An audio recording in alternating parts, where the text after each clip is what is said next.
Goddag alle sammen. Hej. Jeg er ny i YouTube. Jeg snakker med min ven Kasper. Hallo. Ja, I kan måske ikke høre Kasper. Jeg er næsten ny. Hvad hedder det? Og spiller mange spil. Ja. Her. Det kan være, jeg lige har spillet noget FIFA nu. Hvad? Hvad sagde du? Og min ven, han har ikke FIFA, så jeg spiller noget FIFA for mig selv. Nå, ja. Du spiller? Jeg skal lige ud af den der. Ja. Okay, det er hooker ikke. Okay, det var særligt. Og ja, som I vel kan se, det er nok ikke. Og det fuck. Ja. Easy. Og han spiller Counter-Strike i stedet for. Og ja, jeg har glemt selv, og nej, jeg har ikke så mange, jeg har ingen skins. Jeg er ny, Ja, ingen hater. Tak. Og for det meste spiller jeg bare. Jeg er fuldstændig pro i det der, jeg er fuldstændig pro i Counter-Strike. Og ja, start op. Kan I godt høre mig? Han spørger lige om I kan høre ham. Det ved jeg ikke om... Ja, de kan. Jeg har endelig besluttet at tage lyd på. Kun at jeg synes det var på tide. Jeg kan uploade en video. Jeg vil aldrig nogensinde se en video uden lyd på. Og Kasper sagde, at de har givet os en video uden lyd. Nu ved I det. Spændende video. Og jeg er... Hvorfor snakker du? Du snakker altid sådan. Og hvad hedder det? Ja. Skal jeg lige se, om jeg kan finde ud af det her? Nej, det står... Husk gerne vindue. Okay, jeg ser noget. Dårligt. Ikke kunne se noget før. Sådan. Kunne ikke kunne se noget. Spiller jeg lige lidt. Spil. Ja, og... Send en link i beskrivelsen, som jeg har. Nu håber jeg peger ned. Eller, ja. Nu håber jeg lidt. Og ja, jeg har gamer mus. Ja, jeg har gamer headset. Og det hele, så ja, det burde være okay. Jeg har lidt af lort internet. Det kan være, jeg får bedre. Jeg tager bare lidt offline. Jeg vil gerne have noget offline. Øve lidt. Og I kan se, hvilken map jeg vælger. Yes. Ja, jeg tager en nuke. Expertbot. Jeg spiller altid med expertbot. Så ved I det. Og at når jeg måske spiller andre spil, så kan I se Skype. Der tror jeg, håber jeg trækker. Det er Kasper. Han kommer jeg nok til at snakke med meget. Han er min gode ven. Jeg lige fjerne ham her. Sådan. Så kan jeg se noget her. Nej, nu er jeg vist kommet til for det her. Pis og lort. Christian, du skal altså ikke... Du skal ikke vise din Skype. Nej, jeg viser ikke min Skype. Nej. Det har du. Selvom I kan lide det, eller sådan, I vil adde mig. Lad være. Tak. Jeg vil gerne have min egen private. Det vil jeg helst også. Og I må gerne spørge, om jeg kan filme med jer. Det må I gerne. I kan... Ja, I kan vel godt adde mig over Skype. Lidt.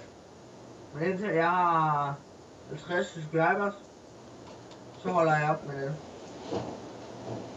Og så begynder jeg at lave videoer med private venner og ting og sager. Ja. Og min Counter-Strike er ved at downloade, som I kan se hernede.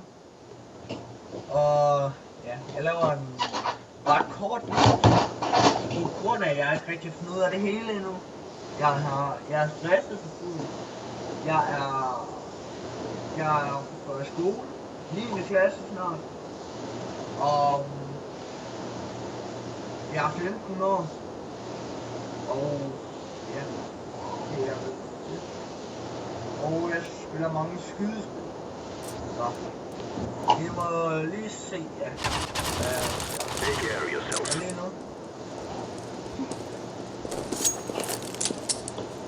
Tror jeg, det er deathmatch. Ikke? Jo, jeg spiller deathmatch hele tiden. Håbede det var competitive.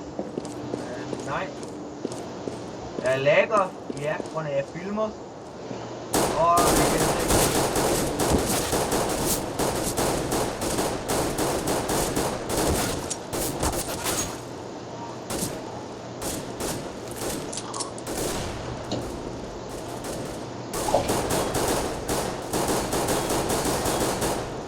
Det gør jeg bare lige sådan for. Jeg siger ikke så meget, når jeg koncentrerer mig. Det ved jeg. Når jeg koncentrerer mig, så siger jeg ikke så meget, som alle andre vil gøre. Og jeg har abonneret Gaming og Ryan Danmark, og håber, at de abonnerer mig også. Så jeg kan få lidt subscriber. Og ja, håber I liker og skriver en kommentar. Håber I vil.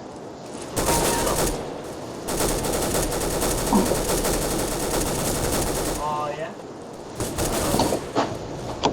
Og det kan være, at jeg engang laver en giveaway med min for gode spil. Kan det være, at jeg laver en giveaway? Men det kommer i en video for sjov skyld, eller fordi jeg spiller CSGO. Jeg har ingen gode skins, som jeg har sagt. Og for helvede. Jeg kan se mit ansigt. Så. Nej, jeg ser lidt sjov ud i hovedet, når jeg gamer. Så er jeg normalt. Og jeg skal lige på toilettet. Ja, lækker viden. Kasper. Og jeg laver faktisk meget, mand. Og der er en bot over mig.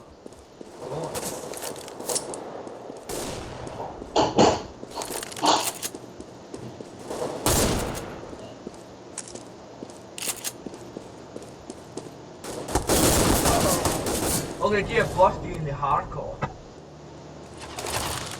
Og nej, jeg har ikke en iPhone, som alle andre går rundt med. Jeg har en Hawaii, hvad jeg kalder den. God gamle.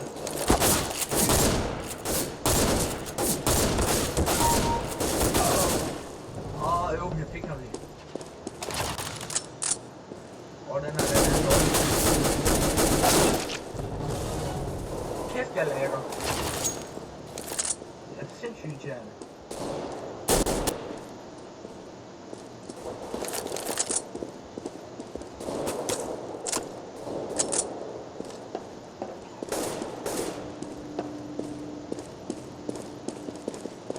Lækker ikke meget mere. Fordi den er vant sig lidt til... Ja, filmer lidt. Jeg er ikke den bedste computer i hele verden.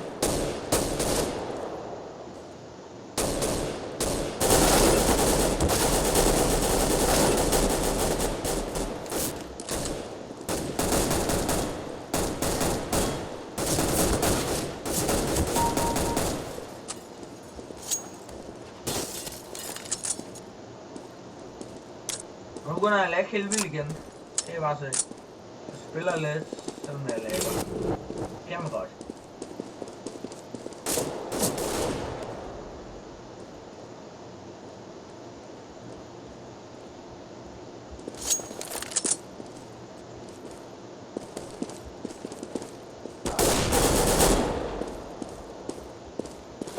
Okay, han blev slagtet for hårdt. Ja, og det kan være, at jeg kan godt, så I kan se det fra andre vinkler. Ja, ikke. Og jeg kan ud af det nu, som jeg siger igen. Og jeg lægger helt vildt, ved det godt. Jeg skal få et bedre internet. Ja. Jeg skal prøve.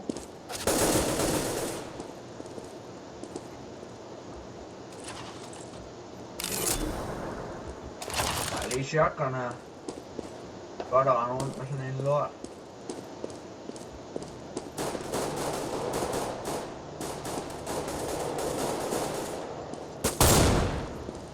Au, skin til. Hvad? Døde han ikke? Ej, god dag alle sammen. Hej. Jeg er ny i YouTube. Jeg snakker med min ven, Kasper. Hallo. Ja, I kan måske ikke høre Kasper. Jeg er altså næsten ny. Hvad hedder det? Spiller mange spil. Som det der. Her. Det kan være, jeg er lige at spille noget FIFA nu. Hvad? Hvad sagde du? Og min ven, han har ikke FIFA, så jeg spiller noget FIFA for mig selv. Nå, ja. Du spiller? Jeg skal lige ud sådan der. Ja. Okay, det er hyggeligt mix. Okay, det var særligt. Og ja, som I vel kan se, det er nok ikke. Og mit, det er fuck up. Ja, easy peasy. Gå ind og spiller Counter-Strike i stedet for. Og ja, jeg har Counter-Strike, og nej, jeg har ikke så mange, jeg har ingen skins. Jeg er ny, jeg er new. Ingen hater. Tak. Og for det meste spiller jeg bare. Jeg er fuldstændig pro i det der, jeg er fuldstændig pro i Counter-Strike. Og ja, start op. Kan I godt høre mig? Han spørger lige om I kan høre ham. Det ved jeg ikke om. Ja, de kan. Jeg har endelig besluttet at tage lyd på. Grund af at jeg synes det var på tide. Jeg kan uploade nogle flere videoer. Jeg vil aldrig nogensinde se en video uden lyd på. Og Kasper sagde lige, at han Ja. ikke gider se video uden lyd. Nu ved I det. Spændende viden, ikke op? Og jeg er... Hvorfor snakker du? Du snakker altid sådan. Og hvad hedder det? Ja. Skal jeg lige se, om jeg kan finde noget der? Nej, det er så... Fuldskærmvindue. Så kan I også se noget. Sorry. Ikke kunne se noget før. Sådan. Så burde I kunne se noget. Spiller jeg lige lidt. Spil. Ja, og sådan en link i beskrivelsen som jeg. Nu håber jeg peger ned. Og der. Ja. Håber jeg lidt. Og ja. Ja, jeg har gamermus. Ja, jeg har gamer headset. Og det hele. Så ja, det burde være okay. Jeg har lidt af lort internet, men vi får se. Det kan være, jeg får bedre. Jeg tager bare lidt offline. Fordi jeg vil gerne have noget offline. Øve lidt. Og I kan se, hvilken map jeg vælger lige om lidt. Ja, jeg tager en nuke. Expertbot. Jeg spiller altid med expertbot. Så ved I det. Og at når jeg måske spiller andre spil, så kan I se Skype. Der tror jeg, håber jeg trækker. Det er Kasper. Han kommer jeg nok til at snakke med meget. Han er min gode ven. Jeg skal lige fjerne ham her. Sådan. Så kan jeg se noget her. Nej, nu er jeg vist kommet til at fuck det her. Pis og lort. Christian, du skal altså ikke... Du skal ikke vise din Skype. Nej, jeg viser ikke min Skype. Nej. Det har du. Selvom I kan lide det, eller sådan, I vil adde mig. Lad være. Tak. Jeg vil gerne have min egen private. Det vil jeg helst også. Og I må gerne spørge, om jeg kan filme med jer. Det må I gerne. I kan... Ja, I kan vel godt adde mig over Skype. Lidt. Men indtil jeg har 50 subscribers, så holder jeg op med det. Og så begynder jeg at lave videoer med private venner og ting og sager. Ja. Og min Counter-Strike er ved at downloade, som I kan se hernede. Og ja, jeg laver en ret kort video, på grund af at jeg ikke rigtig har fundet ud af det hele endnu. Jeg er stresset for fuld. Jeg går i skole, 9. klasse snart, og jeg er 15 år, og ja, det er det. Og jeg spiller mange skydespil, så vi må lige se, ja. Lige nu. Tror jeg, det er deathmatch. Ikke? Jo, jeg spiller deathmatch. Jeg håbede, det var competitive. Nej. Jeg lagger, ja, grund af jeg filmer. Og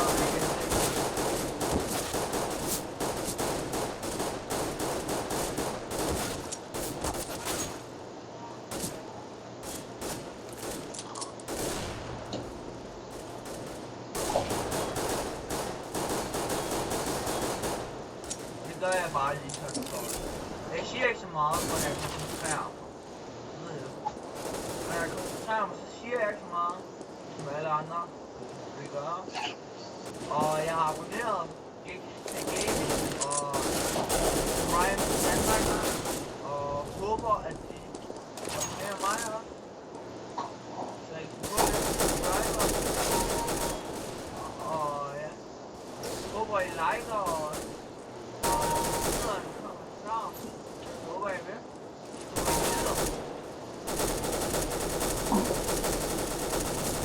Og ja. Og det kan være, at jeg engang laver en giveaway med min for kan det være, at jeg laver en giveaway. Men velkommen i den video for sjov skyld, eller fordi jeg spiller CSGO. Jeg har ingen gode skin, som jeg har sagt. Og for helvede. Jeg kan se mit ansigt. Så. Nej, jeg ser lidt sjov ud i hovedet, når jeg gamer. Så er jeg normalt. Og jeg skal lige på toilettet nu. Ja, lækker viden. Kasper. Og jeg laver meget, mand. Og der er en bot over mig.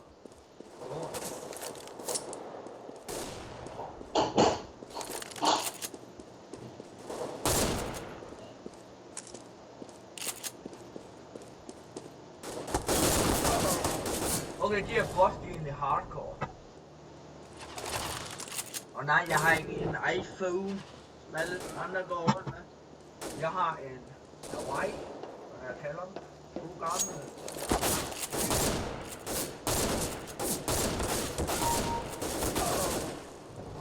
Jeg fik ham lige. Og den er lidt dårlig. Kæft, jeg lækker. Det er sindssygt irriterende.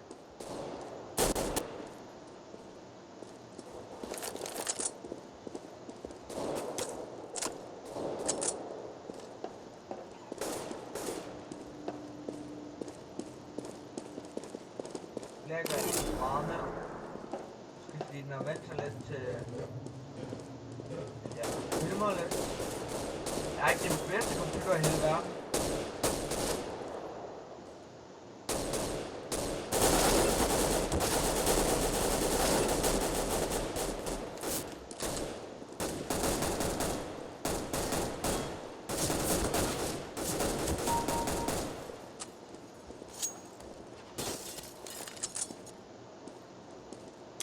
Nu begynder jeg at lægge helt vildt igen. Det er bare så. Jeg spiller lidt, selvom jeg lægger. Kan man godt.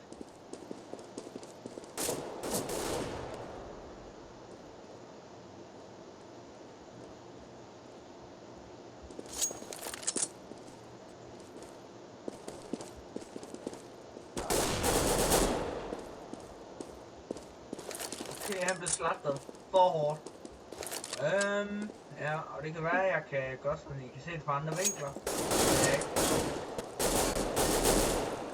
Og jeg kan ud af det nu, som jeg siger. Jeg lægger helt vildt, ved det godt. Jeg skal få et bedre internet. Ja. Jeg skal prøve.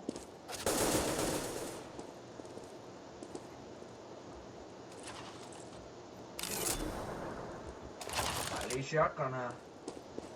Godt at rende rundt med sådan en lort.